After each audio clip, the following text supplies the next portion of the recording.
of Syria's war. Zana Khudr, Al Jazeera, Beirut. Stay with us in a moment. We are reporting on why the Nobel Peace Prize has been awarded to a group from Tunisia. Plus, I'm Catherine Soy in Western Kenya. I'll be telling you about this invasive weed and why malaria researchers here are so worried about it.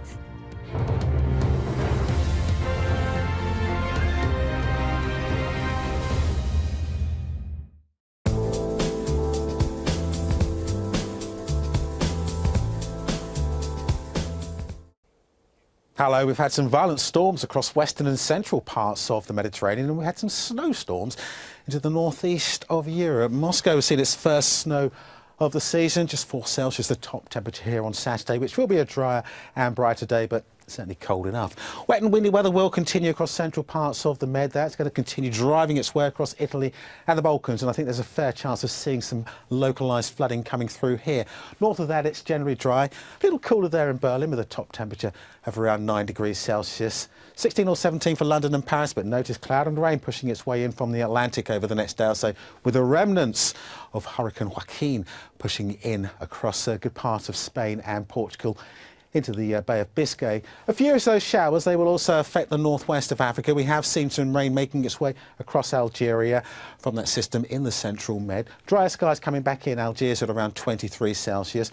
23 Celsius there too for Rabat, but it will cloud over and the rain will make its way through the far north of Morocco as we go on into Sunday. Elsewhere across North Africa, it stays dry, warm and sunny. A top temperature in Benghazi of 32 Celsius, a similar value too for Cairo on Sunday.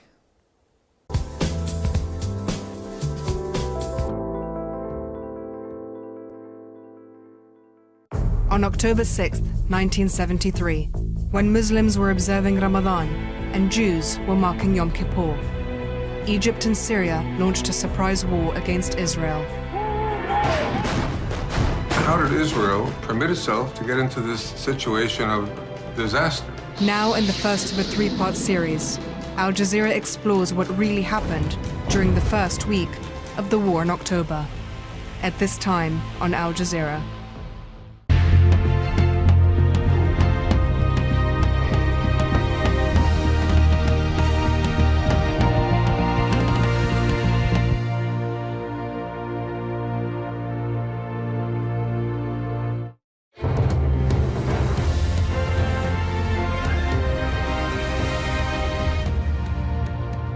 With the top stories this hour, at least 6 Palestinians have been shot and killed by the Israeli army in the Gaza Strip. They were demonstrating along the border with Israel. A Palestinian was also killed in unrest in the occupied West Bank. Israeli police say a Palestinian woman in the occupied West Bank was shot after she stabbed an officer. 4 Arabs and an Israeli teenager were also stabbed in separate attacks. And the US says it plans to overhaul its program for training and supporting Syrian rebels. The European Union's been given authorization to seize people smugglers' vessels on the high seas off the coast of Libya. The all clear from the UN Security Council also said that boats can be destroyed to help stop traffickers from exploiting refugees. Our diplomatic editor James Bays reports from the United Nations. The UN Security Council voting to endorse a European Union naval operation off the coast of Libya. Thousands of people have died making the journey. Now the EU will patrol the high seas and intercept and later destroy the boats. The UK, which drew up the resolution, says it will save lives.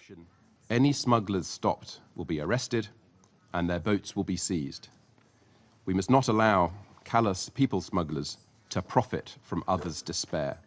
However, his Libyan counterpart, while welcoming the vote, said he believed it would actually lead to more people making the journey from Libya to Europe. Libya believes that the migrants knowing about the removal or reduction in the dangers they face of drowning at sea will actually increase the numbers of those migrants and the number of migrants that enter Libya through its practically open borders. The new EU operation will be limited to international waters. It doesn't go as far as the original European Union plan proposed in May. That suggested they'd operate on the Libyan coast, destroying smuggler boats there. For now, that idea is on hold. James Bays, Al Jazeera, at the United Nations. The Nobel Peace Prize has gone to Tunisia's National Dialogue Quartet, a group which was praised for preventing the country from ending up in civil war. Nazanin Moshiri reports from Tunis. The announcement a surprise, to be sure. That the Nobel Peace Prize for 2015 is to be awarded to the Tunisian National Dialogue Quartet for its decisive contribution to the building of a pluralistic democracy in Tunisia in the wake of the Jasmine Revolution of 2011. While many Nobel watchers had tipped Pope Francis or German Chancellor Angela Merkel to win, in the end, the Nobel Committee sent a powerful message on the importance of pluralism and dialogue. While other so-called Arab Spring countries were hit by violent conflict, Tunisia's political process has been more peaceful. The National Dialogue Quartet, a democracy group, is made up of 4 key organisations in Tunisian civil society: the Tunisian General Labour Union, the Tunisian Confederation of Industry, Trade and Handicrafts, the Tunisian Human Rights League and the Tunisian Order of Lawyers. Formed in 2013 when Tunisia's democratic process was in danger of collapsing, this was a period of social unrest and political assassinations. The quartet pushed for stability and inclusiveness and helped pull the country back from the brink of civil war.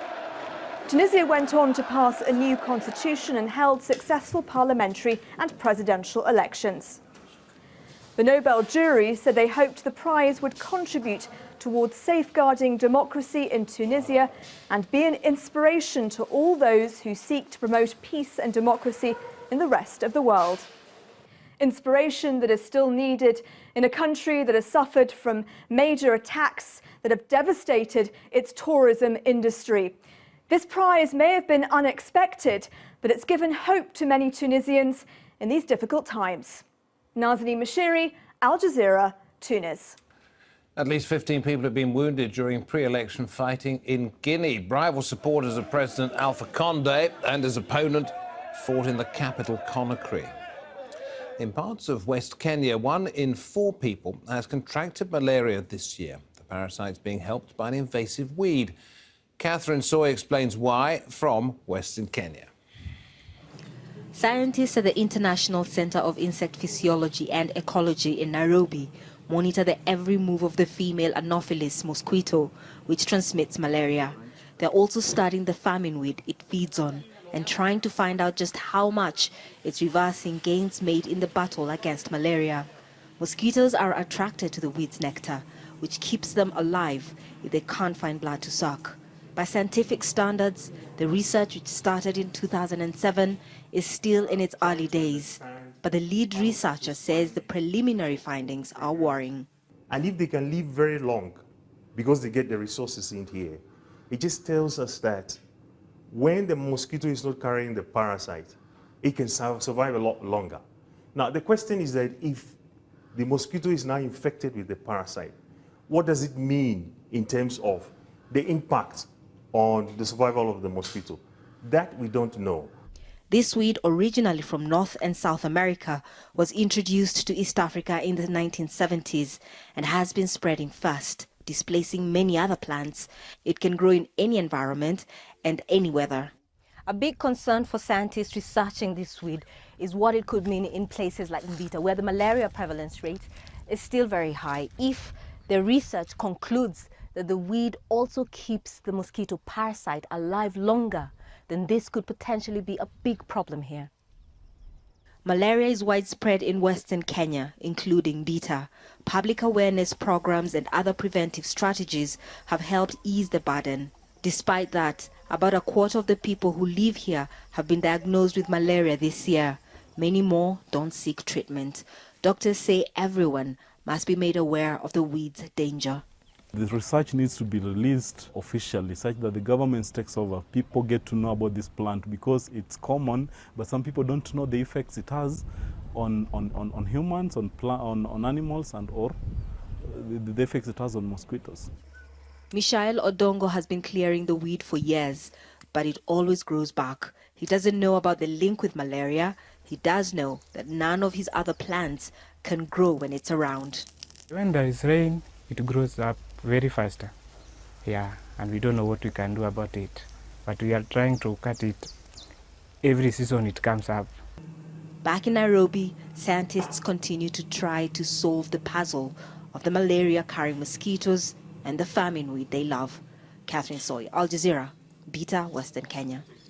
State-run health services in the United Kingdom have sunk more than $1.5 billion into debt. The National Health Service is under increasing pressure, as Emma Hayward will tell us. The new National Health Service starts. Have you chosen your family doctor? It was an ambitious plan to bring free healthcare to all. For decades, it's been the pride of Britain. And now, nearly 70 years on, the National Health Service is in crisis. Under pressure and struggling to pay its bills. Thousands of junior doctors are threatening to walk out in a row over pay and conditions.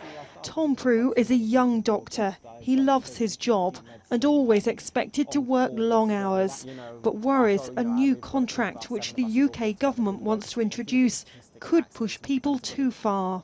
We all went into this because we care enormously about patients and because, as much as the cliche it is, we want to help people. And we all knew there were long hours and it's a very stressful job and we've been prepared for that. The new contract will affect about 50,000 junior doctors working in England. The government has just offered some concessions and say, as tomorrow's leaders, junior doctors should be treated with fairness. But what the row illustrates is widespread worry about the future of a once world-renowned free-to-use NHS. Worry that a system which is supposed to be the gold standard in care for everyone, and not just the rich, is being steadily dismantled, claims the government denies. Many junior doctors fear that this new contract will put more pressure on an already squeezed service. More and more of them are considering going abroad to work. The perception is that in places such as Australia and New Zealand, they'd be treated better. What we're really upset about is that if we work dangerously long hours, then the decisions we make, which are life and death decisions, could be impaired, and we don't want to end up in a situation where we're putting patients at risk because we're extremely tired or we're not able to make those decisions safely. If junior doctors in England do take industrial action, it will be the first time since the 1970s, a period of discontent in British life and one no government will want to live through again. Emma Hayward, Al Jazeera in London. One strong relationship between China and North Korea is under strain because of cross-border crime. Northern soldiers are thought to be behind much of it, as Adrian Brown will tell us. North Korea is tantalizingly close here, an unimpeded peek into the Hermit Kingdom.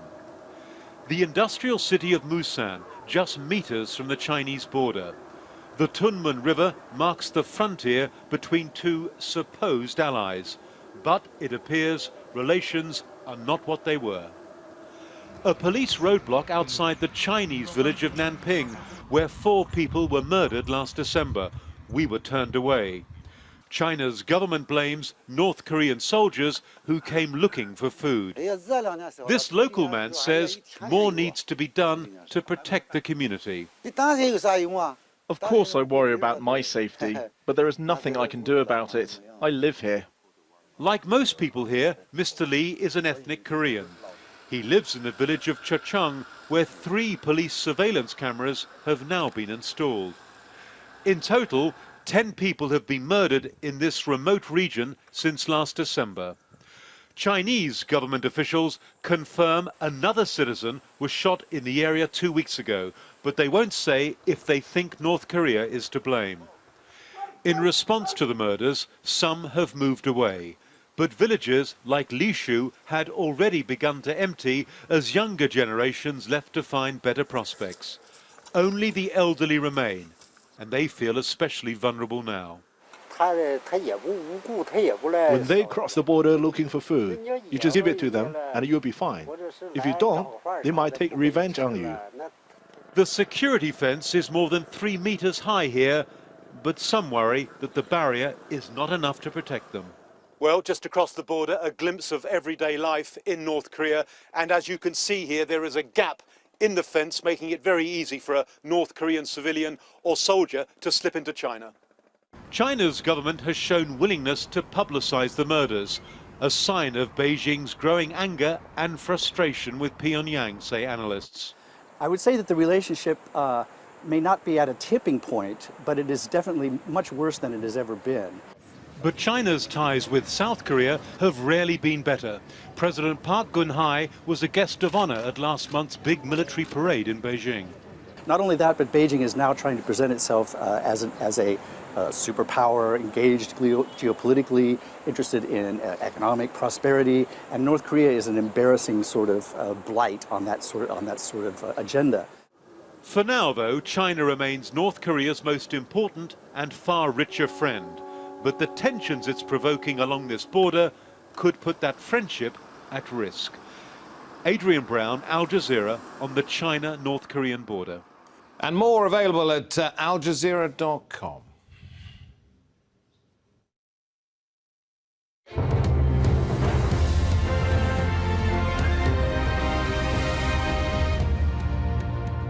The top story is at least 6 Palestinians have been killed by gunfire from the Israeli army as they demonstrated along the border between Gaza and Israel. Gaza medical sources say another 70 were injured, 10 of them seriously. Israeli police say a Palestinian woman in the occupied West Bank has been shot after stabbing an officer. Earlier, 4 Arabs were stabbed in the southern Israeli city of Dimona. The Israeli attacker is now in police custody. In a third incident on Friday in Jerusalem, a Palestinian was arrested after stabbing an Israeli teenager. The United States says it plans to overhaul its much-criticized program for training and supporting Syrian rebels. Well, it has put aside more than $500 million to equip and prepare troops outside of Syria to fight ISIL forces. We have been looking for now several weeks at ways to improve that program. I wasn't satisfied with the early efforts in that regard, and so we're looking at different ways to achieve basically the same kind of strategic objective, which is the right one, which is to enable capable, motivated forces on the ground to retake territory from ISIL and reclaim Syrian territory from extremisms. French Defense Minister says more airstrikes are being planned on ISIL targets in Syria. Overnight, French fighter jets targeted a training camp in Raqqa, which is an ISIL stronghold. French government leaders also say 80 to 90% of Russian strikes in Syria are not targeting ISIL. Well, Russia says its Syrian airstrikes have destroyed 13 underground facilities, killing 200 fighters.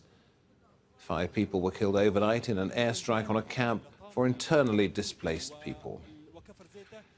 The International Organization for Migration says there has been a surge in the number of refugees arriving on Greek islands in the last week, up to 7,000 landing daily. It says people are trying to make the journey to Europe before the weather worsens as winter approaches. Now time on Al Jazeera for Upfront.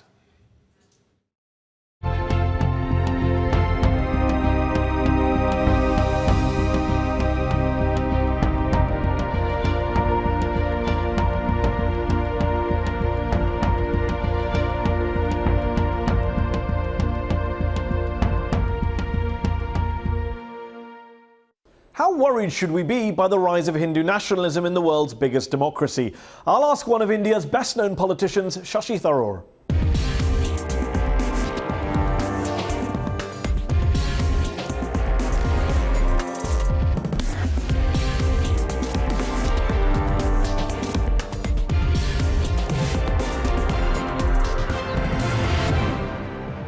I'm Mehdi Hassan, also on the show. With parliamentary elections in Turkey less than a month away, is President Erdogan cracking down on dissent and encouraging a cult of personality? That's our debate. But first, he's a former UN official turned Congress Party minister, a best-selling author with more than 3 million Twitter followers, a parliamentarian hounded by the media since the alleged murder of his wife. Shashi Tharoor is one of India's most talked-about politicians. So with nationalist and religious violence on the rise, and with a Muslim man lynched for eating beef by a far-right Hindu mob, is India heading down a dangerous path? This week's headliner, Shashi Tharoor.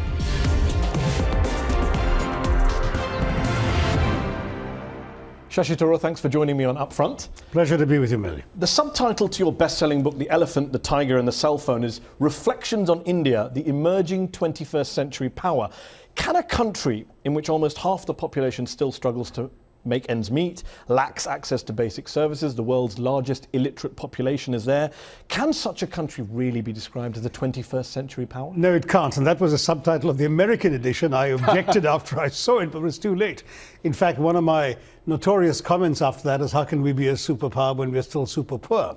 We have enormous challenges. The Indian subtitle was somewhat more innocuous. I will say, however, that the country has tremendous potential. Well, on the political level, in your books, in your writings, in your public speaking, you speak a great deal about India being a democracy, about being a thriving, pluralist, liberal democracy. But what do you say to someone like Arundhati Roy, the famous Indian novelist, who argues that India is actually moving away from democracy and actually towards a form of fascism, a form even of totalitarianism, that she says that your country's been taken over by nationalist elites, corporatist elites? Well, the very fact that she can say all this and say it in India suggests that she couldn't entirely be right. The fact is that there are forces in our country who are illiberal, and we need to resist them. And there are people like me who do. I think denouncing the entire system is actually not a useful way of tackling these problems. Within the system, there's a tremendous, lively, positive debate. And we can stoutly oppose the illiberal tendencies without saying the entire system is bad. It isn't. You're the chairman of the Indian Parliament's Foreign Affairs Committee, a former Minister of State for Foreign Affairs. Yet you've said in the past that you don't want to criticise your government's foreign policy. You've said, even though you're a member of the Congress Party of the opposition, you've said that for you, politics stops at the water's edge. Does that apply even when your government is headed by a leader, BJP Prime Minister Narendra Modi, who many believe was involved in crimes against humanity in Gujarat when 2,000 Muslims were massacred on his watch? Well, I was one of those whose voices were raised against Mr. Modi for many years. But it is true, number one, that he hasn't been convicted by any court, hasn't been found guilty even by association yet, and therefore we can't really speak of him as being culpable. And second, that he has won an enormous mandate from the Indian electorate. And that in every democracy is a kind of absolution as well. So I'd rather focus on Mr. Modi, the Prime Minister, what he's doing today, what he could do tomorrow, rather than worry about the past. It is a blot. But if you're the victims of a massacre in Gujarat, that's not the past for you. You want accountability, you want justice. I agree. You say he hasn't been tried. Are you someone who thinks he should be tried? The Supreme Court's amicus curiae said there was a case for him to answer in court. Others disagreed, of course. That's right. And the point is that ultimately the judiciary decides who's going to be considered. So you have no view on culpable. Well, no. I mean, I haven't done as much, obviously, to look into it as the investigative team, the amicus curiae, the lawyers on both sides, and they both made very compelling arguments. To my mind, the fact is they were victims. The victims suffered horrendously. And for us to be indifferent to their plight is impossible. The question is who's responsible, and we have to wait for the judicial system to establish that. There's been a discussion in India, especially since the last election last year when Mr. Modi won his big victory, about the rise of so-called Hindu nationalism, Hindutva, about communal rhetoric. Recently, a Muslim man in the state of Uttar Pradesh was murdered. He was lynched by a Hindu nationalist mob for allegedly eating or keeping beef in his house. Some would say that the Congress Party hasn't spoken up loudly enough, vocally enough. People like yourself who are the secular liberals, where are your voices in this debate when the country is supposedly heading in this reactionary direction? It so happens that Parliament is not in session, so we couldn't use that forum, which we would have. But we've all spoken in the public space, to the press, on television, on Twitter, in my case, social media. So we've made our voices heard. There's no doubt about that. Rahul Gandhi, the Vice President of the party, has been to the family home, met the family. And yet the Congress Party is saying now is the time we should support the BJP government and have a ban on beef. That sounds like you're pandering rather than challenging. No, I mean, I must say that was a statement by one Congress leader. We haven't got to that point yet. But my is that argument, something you support? No, my argument has throughout been that what you or I choose to eat is an intimate personal decision, and it's nobody else's business what we do. I happen to be vegetarian, but I have absolutely no problem with anybody in my home consuming anything they want. And this is a particular example, but there are many, many other examples that NGOs and human rights groups have raised. Are you worried? See, the criticism seems to be of you is that you're someone who's come from the UN, you're someone who styles yourself as a liberal, as a secularist. Why aren't you angry? Why aren't you passionately leading campaigns? India is heading in a dangerous direction, as many would say. Do you think it's heading in a dangerous direction? I do, and read me, Mehdi, and you'll see that each of us has our own strengths. Some are better off doing this on the street. Some of us are better off doing it in the written space and on television. I've been doing precisely those. But you've also got in trouble on the written space in that you praised Narendra Modi's clean-up campaign last year. You lost your job as a Congress party spokesman for praising the Prime Minister. You tweeted happy birthday to Mr. Modi. You said you admire the fact that he leaves positive impressions wherever he goes. Many say, well, why are you cozying up to this man if he's so dangerous? He may be responsible for bloodshed. All right, let's take those one by one. The Clean India campaign, when the Prime Minister of your country invites you to associate with him in a non-political enterprise, it would seem churlish at the very least to say no. Nobody else did. He invited everyone from Sachin Tendulkar to the movie actor Salman Khan and Priyanka Chopra, and I was one of those 9. Are you holding your political standards to standards of Bollywood stars? Is that really your standard now? No, that's not the point. The point is, here is an objective, a clean India, that goes back to the days of Mahatma Gandhi. The first sanitation campaign in India was led by the Congress Party government. The impression suggests that you're not as anti him as you should be, if you believe that he's a dangerous figure.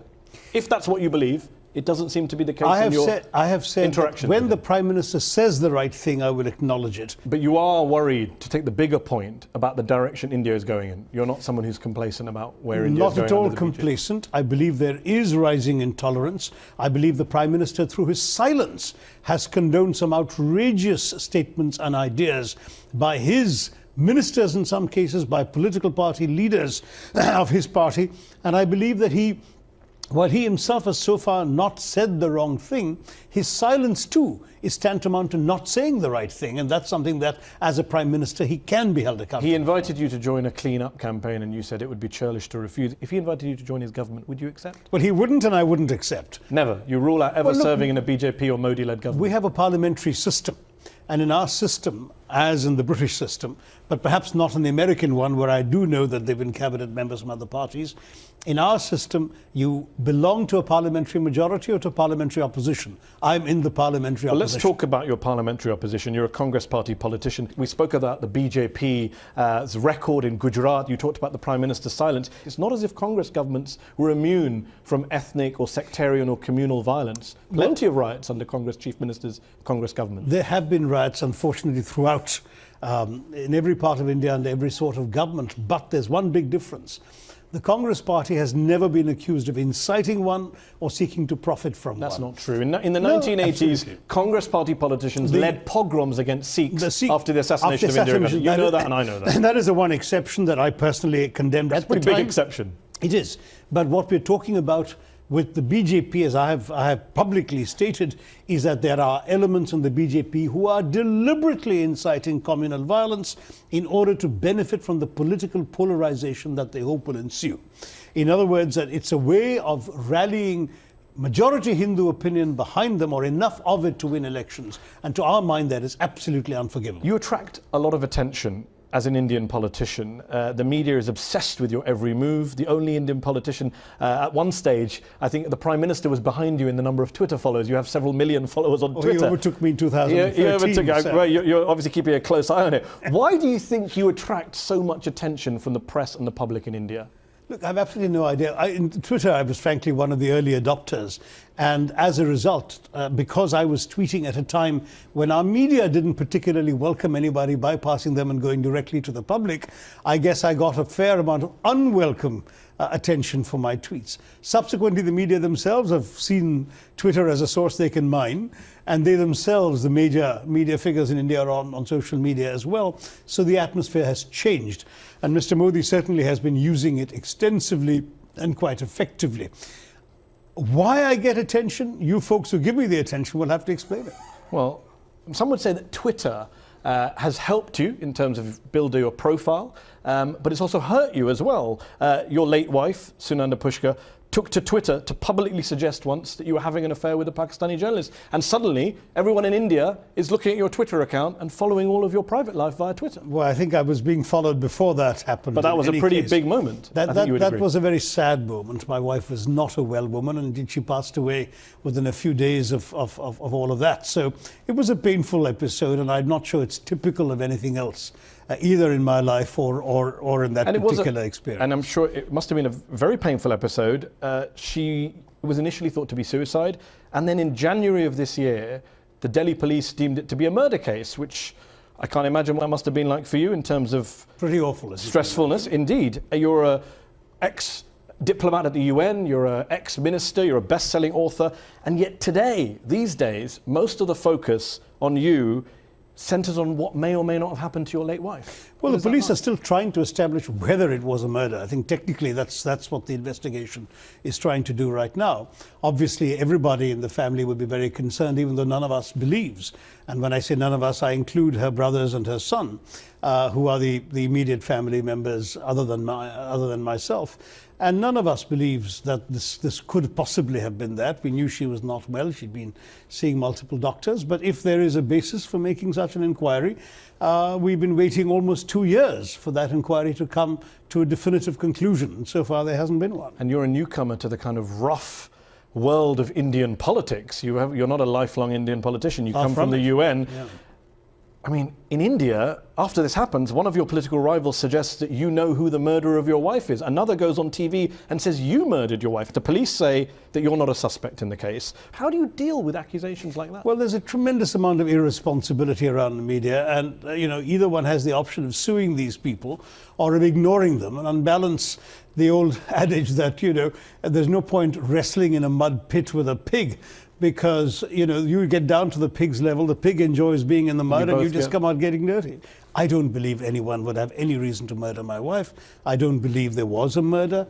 But as long as the possibility of one is being investigated... You must want to know if there is someone out there. It's impossible, but if there was one... You think it's impossible? You don't accept even... Well, I mean, no one has given a convincing reason for believing... So why are the police doing this? Because, unfortunately, there was a forensic report that speculated about poisoning without any evidence explaining why that speculation was offered. Largely because if there had been any evidence, it would have emerged by now and we would have seen some progress in this matter. It's a rather protracted investigation. We're waiting for it to conclude, and really I don't have much to say until that happens. Okay, we'll have to leave it there. Shashi Tharoor, thank you very much for joining me on Upfront. Thank you.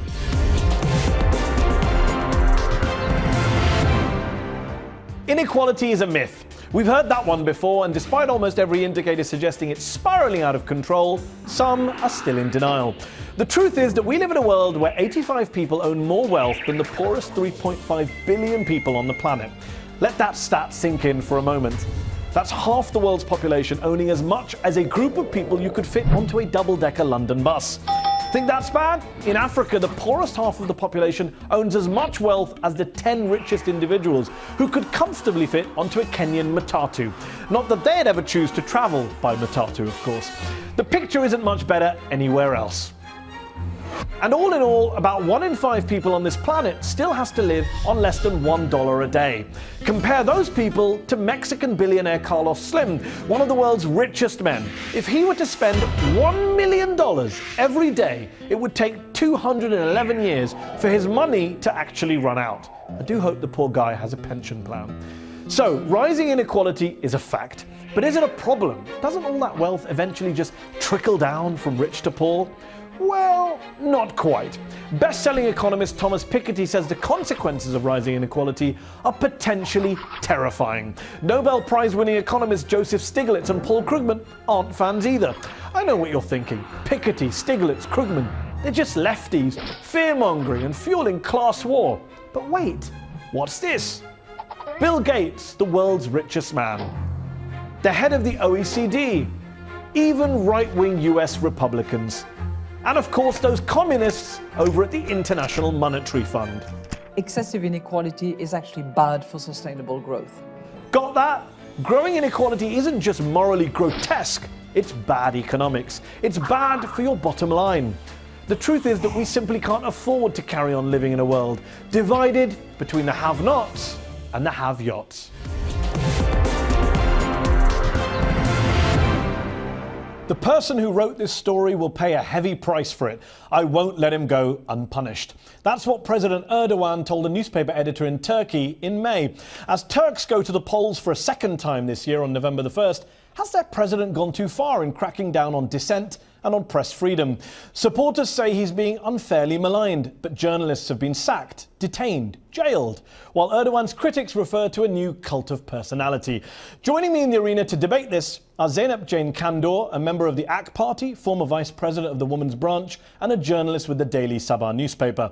I'm also joined by Mustafa Akyol, award-winning author and columnist for Hurriyet Daily News. He used to be an AK supporter, but now thinks Erdogan is running an authoritarian regime. Thank you both for joining me in the arena. Mustafa, you were once an admirer, a supporter. You voted AK. What makes you now describe them as an authoritarian regime, an intimidating party with an unquestionable leader bent on domination? Your words about Mr. Erdogan and AK. My principles did not change. I think Mr. Erdogan and his political narrative and his political model changed. Erdogan did great things for Turkey. He came to power in 2002.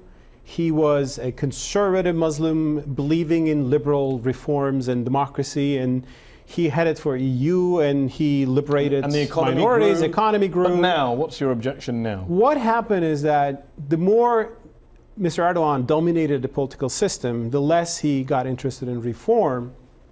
He got more assertive about his moral values and bringing them to public space, which is debatable.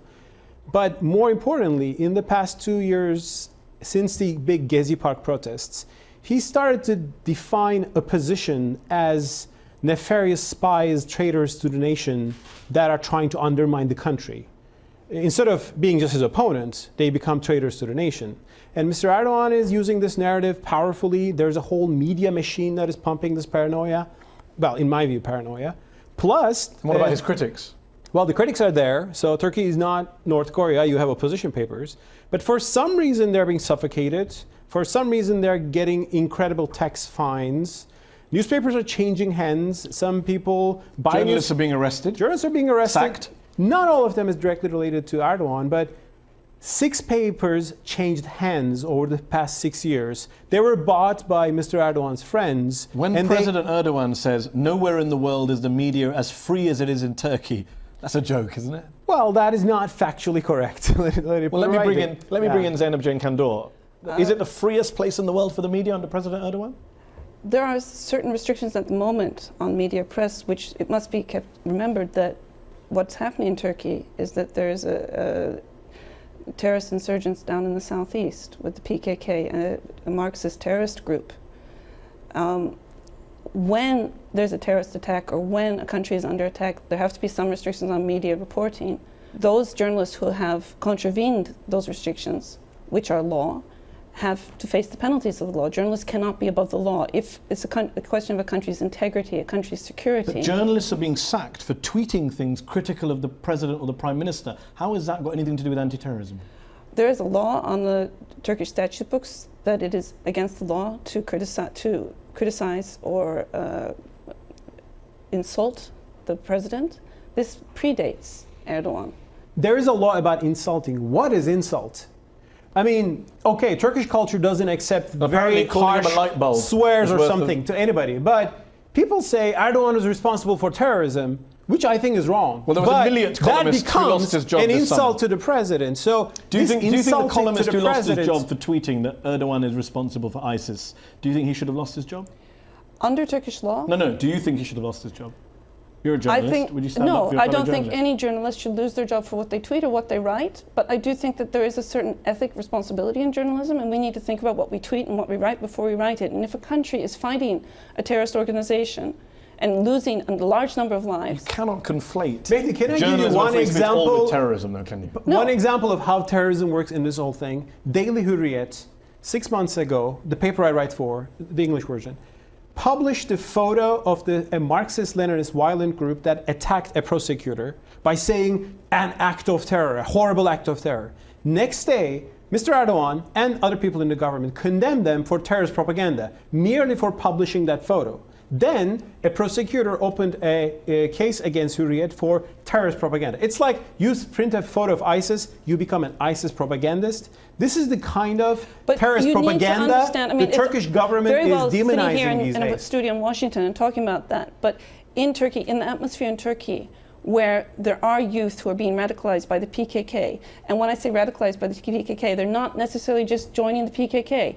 There are a lot of Kurdish ethnic youths who are not joining the PKK but are joining ISIS in response to that. You have this kind of atmosphere. You have to be very careful about what you publish. It is no secret in Turkey today, if you're not pro-Erdogan, there's not much life in Turkish media for you. If you're a media bus, you'll be under heavy government pressure. You'll be probably sacked or fired from your job. That's a fact that hundreds of people are going through. Okay, let's put the journalist to one side. Authoritarian goals, that's what you're talking about. In what way is he pursuing authoritarian goals? Can you give some examples? I'm not arguing that he wants to bring Sharia or impose Islam on everybody, as some secularists in Turkey are feeling. But Erdogan wants to control every aspect of Turkish life, from universities to culture to media. And people talk about a personality cult, Mustafa. There is a cult of personality, and within the AKP, it is very hard to find someone who criticizes Erdogan. And if he does that, the more viciously pro-Erdogan writers will declare him as a traitor, as a sellout to Zionists, and that is not a... I don't agree with you at all. I mean, well, I'm living in that country. I'm living in that country as well, and I think that the personality cult is being created by the opposition papers, by the opposition parties. They're the ones who are constantly talking about Erdogan. They're the ones who are constantly bringing him onto the agenda. He's the president now. His role is reduced. Yes, he comes out and he talks and he gives speeches. His role is not reduced because he doesn't actually agree with the constitutional definitions of the presidency. The constitutional definitions of the presidency, he has not stepped outside of that. The talks that he's given... There are different views about that. There's different views about that, but in your own words, there's a consensus democracy and there's a confrontational style democracy, and Turkey is more of a confrontational style democracy, and such a democracy leads to having a strong leader. And you know as well as I do, coming from Turkey, that a strong leader is what is desired by a large part of the population. Well, strong leaders can be great, strong leaders can be a problem. It depends whether they're authoritarian. And do you think he's a problem? Do you think he's actually a problem? Some of Erdogan's actions in Turkey are a problem to our country in terms of further polarizing the nation. Here's a question to you. You say some of his actions are a problem. You've called it an authoritarian regime. You're a writer in Turkey. You talked about what's happening to critics and how you get ahead. Have you worried when you've written columns and hit send to your editor to have them published? Are you worried that my job might go? There might be a knock at the door? Well, one of my jobs went because it was not welcome in a pro-government newspaper, and that has something to do with all this. He's already experienced any newspaper you work in, if you write against the newspaper's line, I mean, if I stood up and started writing, if I worked for The Guardian and I started writing very right-wing, well, actually, The Guardian have a couple of right-wing columns. Okay, but I mean, newspapers have line. principles, yes. But a cult of personality is not a principle. Let me put this cult of personality point to you, Zeynep. You said the cult of personality is from the opposition, yes. You say. And yet, in Turkey, you have his supporters at an event welcoming him to chants of Messenger of God. His birthday has been referred to on billboards as a holy birthday. One AK minister compared his lifestyle to the Prophet's Sunnah. One AK deputy said that touching him is a form of prayer. Another AK deputy said he has the attributes of God. If that is not a personality cult, what is a personality cult? That's one person here, one I've just quoted three different. I've just quoted three different AK politicians. Does 3 people make a personality Did he sack them? He seems to get lots of journalists sacked. Did he sack any of these guys for comparing him to the Prophet? Quite blasphemous. No, I agree with Jane with one thing. There was a reaction, and it was a very negative reaction. These kind of things we don't want to hear. People in Turkey who support Erdogan, most of them were like, "What's this? This is not right." President Erdogan doesn't dismiss those people, though. He actually promotes them most of the time. So if he doesn't want the cult of personality, he can intervene. Do you have evidence that he promoted those people? Well, in the party, I know who's being promoted and who's being demoted. Erdogan critics are disappearing in the last list. How many people have been changed who were Erdogan's? I mean, that doesn't wash. I'm sorry, that's just not even true. We'll have to leave it there. Thank you both for joining me in the arena. That's our show. Up Front will be back next week.